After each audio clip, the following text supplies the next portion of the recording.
Ouvrons cette fois-ci notre grande parenthèse consacrée à l'accession de la République du Congo à la magistrature suprême.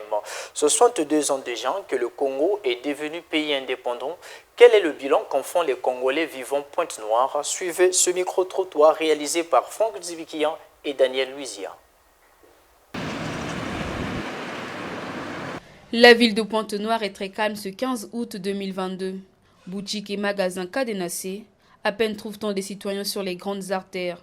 Tout laisse croire que les Pontenegrins sont chez eux, suivant le défilé militaire qui marque le 62e anniversaire de l'indépendance du Congo. Dans notre enquête permanente de l'information, nous avons parcouru tout le centre-ville pour connaître le bilan que font les Pontenegrins du Congo. 62 ans après son accession à la magistrature suprême, les avis des uns et des autres diffèrent.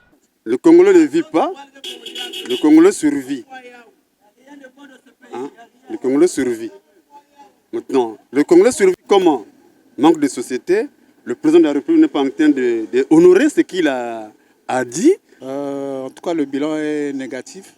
Parce que quand on voit les 60 ans de l'indépendance, jusqu'à nos jours, c'est comme si le pays est en train de reculer en arrière. Donc, par rapport à d'autres pays, et quand on fait la comparaison avec le Congo, vraiment, ça ne marche pas. Par exemple, à l'époque, on avait beaucoup de sociétés. On se rappelle des Sokavilou, des sociétés telles que Sotexco, des sociétés telles que les Boplac, ou encore de l'ENEF à Monsenjo, qui aujourd'hui ne fonctionnent plus. Donc, du coup, vraiment, le pays ne marche pas bien. Les choses avancent quand même. Parce qu'aujourd'hui, on voit nous sommes en face là. Le président est en train de nous faire aussi un boucherie. Pour nous, je vois que les choses sont en train de malgré nous ne sommes pas arrivés là où on doit arriver, mais c'est que nous voyons que ça avance un peu. Parce que nous voyons les choses, quand même, ce que le président est en train de faire, c'est bon. Le pays avance bien, tous avancent bien.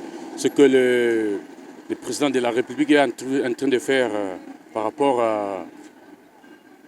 en voyant le chemin, tout ça, ça marche bien pour moi. Pour moi, je veux dire le bilan est pratiquement à zéro à terre, parce que rien ne marche pas. Les attentes des Pontenegrins sont aussi multiples.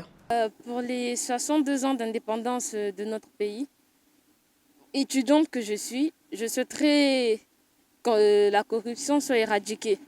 Et aussi, j'aimerais qu'il y ait plus d'offres d'emploi parce que de nos jours, le taux de chômage est très élevé.